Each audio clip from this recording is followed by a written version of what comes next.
Ұлы дала аңыздар кітабынан Арыстан баб қиссасы 6 бөлім. Лайқор ата.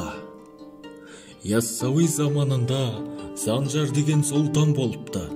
Бір күні түс көреді, түсінде ғажап іс көреді. Шет-шегі жоқ сансыз періште лек-лек боп ағылып жатыр екен. «Қайда барасыңдар?» деп сұрайды. Арыстан баб Қожа Ахметке пайғамбардың аманат хормасын әкеліпті. Соны көруге барамыз. Үлес тисе бір шарапатын әлгерміз. Ол қай жерде? Мәдина әл-Байза деген елде, хан көпірдің үстінде болады. Екі әулие өзеннен су ішіп, шөлін басады. Суына құттар еді. Біз соған бара жатырмыз дейді. Мені бірге ала кетіңдер. Дегені сол еді, сұлтан ұйқыдан оянып кетті. Басы меңзең болды. Уәзірлерін шақырып, түсін жортты. Олар киіз кітапты ақтарып, «Уа патшам, осыдан 400 мың жыл бұрын Әзіреті Мұхаммед пайғамбар, оған Алланың игілігімен сәлем болсын, бір сахабасына құрманы аманатқа берді» деген сөз бар. Аманат иесі Бозқала деген шаһарда дүниеге келеді.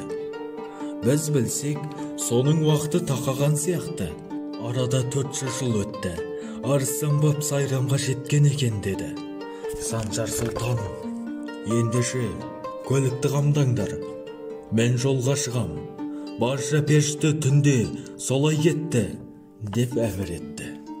Патша жолға шығайын деп жатқанда, сұлу әйелі еркелеп, мойнына асылды. Сөт пісірім уақыт бөгеліп қалды. 40 атты жетектеп жолға шықты. Болдырған атты бірінен соң бірін ауыстырып, 40 күн дегенде сайрам шаһарына жетті. Хан көпірді іздеп келсе, өзеннің суы тартылып, лай судың соңғысы құрғап жатыр екен. Қисапсыз періште судан сіміріп ішкендіктен, Ақсу өзені уақытша тартылып тұрған сәт екен. Сұлтан сөт пісірім уақытқа кешігіпті.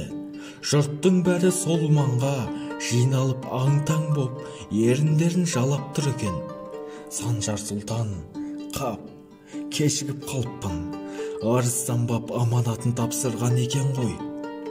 Сәл ерте шыққанда үлгереді екенмін. Мүмкін өзеннің балшығына да құттарған шығар» деп лай сумен бетін жуды. Шыдай алмай дәмін жалап көрді. Жұрт оны түсінбей, лайқор деп мазақ қылды. Тәңірі тағала оның ықыласына риза болды. Еңбегін еш кетірмес үшін көкірек көзін ашып, Яссауиге шәкірт қылды. Заман өте келе, сұлтан аты аңызға айналған әулиеге айналды. Бірақ лайқор аты өлгенше қалмапты.